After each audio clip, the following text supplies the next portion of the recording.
flag.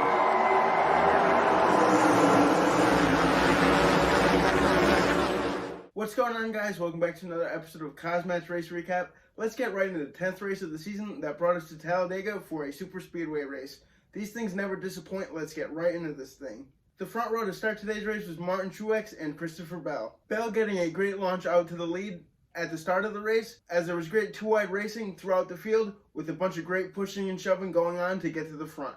As the racing was just so intense early, we had a new leader on lap 10 of the race, Daniel Suarez, making the move around Christopher Bell for that lead. With Daniel Suarez leading the majority of the laps in stage 1 until we hit our first round of green flag pit stops that happened around lap 34. With all of the Ford drivers coming down pit road first, followed by the Chevys and the Toyotas a few laps later. Something interesting about these pit stops is that you wanted to pit with a group of cars, so you had someone to draft with on your way out of pit road, so you can catch back up to that lead pack. With Kyle Larson, your new race leader after green flag pit stop cycle through with 20 laps left to go in stage 1. However, things were heating up for that stage 1 victory as we saw Bubba Wallace make a hard charge to the front with 10 laps left to go, battling Kyle Larson for that stage victory. Swapping the lead back and forth in the closing laps of stage 1, I didn't know who was going to win the thing. Unfortunately, we did not get to see them race all the way to the end of stage 1, as we had our first caution due to incident because the 16 car of Daniel Hemrick blew his engine up, stacking up everybody behind him, slamming into the 14 car of Chase Briscoe and the 17 car of Chris Buescher,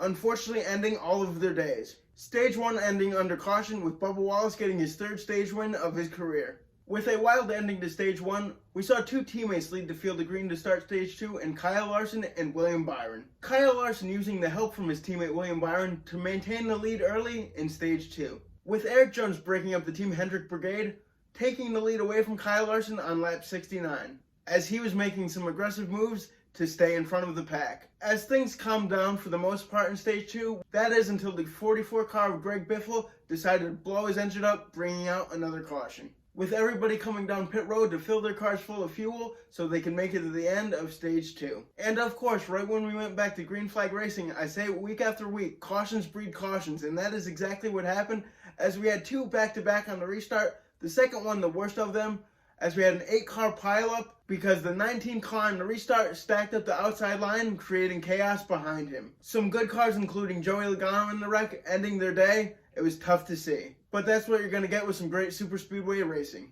Finally back to green flag racing, after a pretty lengthy cleanup after the caution because of all the carnage, we saw William Byron take the lead with 24 laps left to go. With all of his teammates lined up behind him on the inside line, it looked like William Byron was going to be able to get the stage 2 victory rather easily. Of course, the 51 car of Cody Ware had to spin out, bringing out another caution. As Team Hendrick did not let this stop them, however, as this time they had all 4 of their cars lined up in a row, allowing William Byron to win the second stage easily, as we geared ourselves up for a wild end in the third and final stage. With Ryan Blaney taking the lead on the restart, it looked like everybody was just content riding around after that chaotic wreck in stage 2. The racing did eventually pick back up, however, with Eric Jones taking the lead once again after seeing some great pushes, runs, and whatever you want to say on the super speedway track. It was just intense as Eric Jones took the lead with 37 laps to go. As we jump right into our final green flag pit stops, those starting with about 30 laps left to go in the race. With Denny Hamlin leading after green flag pit stop cycled through, shocker as we never saw this coming, as he is one of the most dominant racers on super speedway tracks. He always seems to find his way to the front at the end of these things. However, Kyle Larson was having none of it as he stole the lead away from Denny Hamlin with 19 laps left to go in the race. Larson still leading with 10 laps left to go in the race. However, everybody was pushing hard, looking to make their way to the front to get this victory. As we saw Eric Jones and Kyle Larson side by side to try and battle for this race victory in the closing laps. Eric Jones taking the lead with 4 laps left to go. Kyle Larson trying to make an aggressive move to get back by him for the win, and not working out for Larson as he stacked up some cars behind him, allowing Ross Chastain to sneak by on the inside to get a second win of the season. An absolutely chaotic finish to this race. Well done, Ross Chastain, the Watermelon Man. I was really happy to see him win, as this is a newer team and they are really getting their feet off the ground. Well guys, that was it for an entertaining Talladega race. Let me know what you thought about the race. Always like, comment, and subscribe. And Matthew and I will see you Tuesday for a Monday Night Raw recap. Peace out. Come on and fight back.